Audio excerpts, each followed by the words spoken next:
ನಮಸ್ಕಾರ ಆಲ್ಮಾ ನ್ಯೂಸ್ಗೆ ಸ್ವಾಗತ. ನಾನು ಭರತ್ ಭೂಷಣ್. ಪರಪ್ಪನ ಅಗ್ರಹಾರ ಜೈಲಿಗೆ ಗೃಹ ಸಚಿವ ಪರಮೇಶ್ವರ್ ಇಂದು ಭೇಟಿ ಕೊಡಲಿದ್ದಾರೆ. ಸನ್ನಡತೆ ಕೈದಿಗಳ ಅವಧಿ ಪೂರ್ವ ಬಿಡುಗಡೆ ಸಮಾರಂಭಕ್ಕೆ ಮುಖ್ಯ ಅತಿಥಿಯಾಗಿ ಗೃಹ ಸಚಿವರು ಭಾಗಿಯಾಗಲಿದ್ದಾರೆ.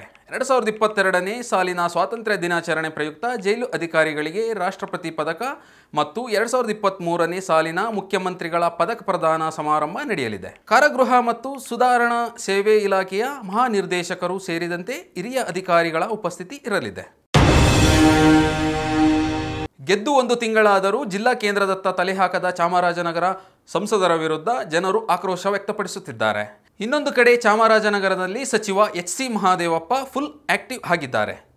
ಗೆದ್ದ ನಂತರ ಚಾಮರಾಜನಗರದಲ್ಲಿ ವಾತ್ಸವ್ಯ ಹೂಡಿ ಮನೆ ಮಾಡೋದಾಗಿ ಹೇಳಿದ ಸಂಸದ ಸುನಿಲ್ ಬೋಸ್ ಈಗ ಜನರ ಕೈಗೆ ಸಿಗ್ತಾ ಇಲ್ಲ. ಆದರೆ ಇದೇ ಜುಲೈ 10ರಂದು ಸಿಎಂ ಸಿದ್ದರಾಮಯ್ಯನವರ ನೇತೃತ್ವದಲ್ಲಿ ಬೃಹತ್ ಕೃತಜ್ಞತಾ ಸಮಾವೇಶ ನಡೆಯಲಿದ್ದು, ಈ ವೇಳೆ ಸಮಾವೇಶಕ್ಕೆ ಬರುವ ಸಾಧ್ಯತೆ ಇದೆ ಎನ್ನಲಾಗಿದೆ. ತುಮಕೂರು ಜಿಲ್ಲೆಯಲ್ಲಿ ನಕಲಿ ಡಾಕ್ಟರ್ಗಳ ಹಾವಳಿ ಹೆಚ್ಚಿದೆ.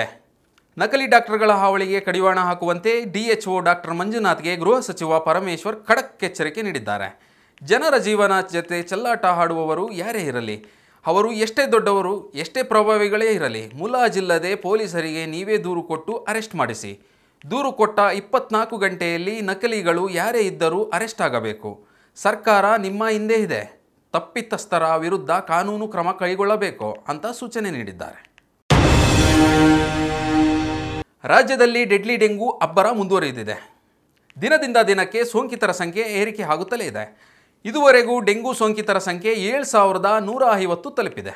ರಾಜ್ಯದಲ್ಲಿ ಕಳೆದ 24 ಗಂಟೆಯಲ್ಲಿ 159 ಡೆಂಗು ಕೇಸ್ ಪತ್ತೆಯಾಗಿದೆ. ನಿತ್ಯ ದಾಖಲಾಗುತ್ತಿರುವ ಸೋಂಕಿತರ ಪೈಕಿ ಅರ್ಧದಷ್ಟು ಸೋಂಕಿತರು ಬೆಂಗಳೂರಿನಲ್ಲಿ ಪತ್ತೆಯಾಗುತ್ತಿದ್ದಾರೆ. ಬಿಬಿಎಂಪಿ ವ್ಯಾಪ್ತಿಯಲ್ಲಿ 80 ಡೆಂಗು ಕೇಸ್ ಪತ್ತೆಯಾಗಿದೆ. ಚಿಕ್ಕಮಗಳೂರು, ಮೈಸೂರು, ಹಾವೇರಿ ಸೇರಿ ಹಲವು ಜಿಲ್ಲೆಗಳಲ್ಲಿ ಡೆಂಗು ಕೇಸ್ ಸ್ಫೋಟಗೊಳ್ಳುತ್ತಿದೆ. ದಿನದಿನಕ್ಕೂ ಡೆಂಗು ಪ್ರಕರಣಗಳು ಹೆಚ್ಚಾಗುತ್ತಿರುವುದು ಜನರಲ್ಲಿ ಆತಂಕಕ್ಕೆ ಕಾರಣವಾಗಿದೆ. ದಕ್ಷಿಣ ಕನ್ನಡ ಜಿಲ್ಲೆಯಾದ್ಯಂತ ನಿರಂತರವಾಗಿ ಮಳೆ ಸುರಿಯುತ್ತಿದ್ದು, ಇಂದು ಜಿಲ್ಲಾದ್ಯಂತ ಪ್ರಾಥಮಿಕ ಪ್ರೌಢಶಾಲೆ ಮತ್ತು ಪದವಿ ಪೂರ್ವ ಕಾಲೇಜುಗಳಿಗೆ ರಜೆ ಘೋಷಿಸಿ ಜಿಲ್ಲಾಧಿಕಾರಿ ಮೂಲೈ ಮುಗಿಲಿನ್ ಆದೇಶ ಹೊರಡಿಸಿದ್ದಾರೆ. ಇನ್ನು ದಕ್ಷಿಣ ಕನ್ನಡ ಜಿಲ್ಲೆಗೆ ಹವಾಮಾನ ಇಲಾಖೆ ರೆಡ್ ಅಲರ್ಟ್ ಘೋಷಿಸಿದೆ. ದಕ್ಷಿಣ ಕನ್ನಡ ಜಿಲ್ಲೆಯಲ್ಲಿ ಭಾರೀ ಮಳೆಯಿಂದ ನದಿಗಳು ಮೈದುಂಬಿ ಹರಿತಾ ಇವೆ.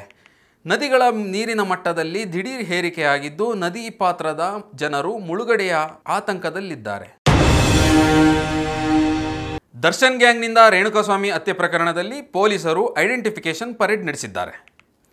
ಈ ಮೂಲಕ 3 ಆರೋಪಿಗಳನ್ನು ಸಾಕ್ಷಿಗಳು ಪತ್ತೆ ಹಚ್ಚಿದ್ದಾರೆ. ತುಮಕೂರು ಜೈಲಲ್ಲಿ 2, ಬೆಂಗಳೂರು ಜೈಲಲ್ಲಿ 1 ಗುರುತು ಪತ್ತೆಯಾಗಿದೆ.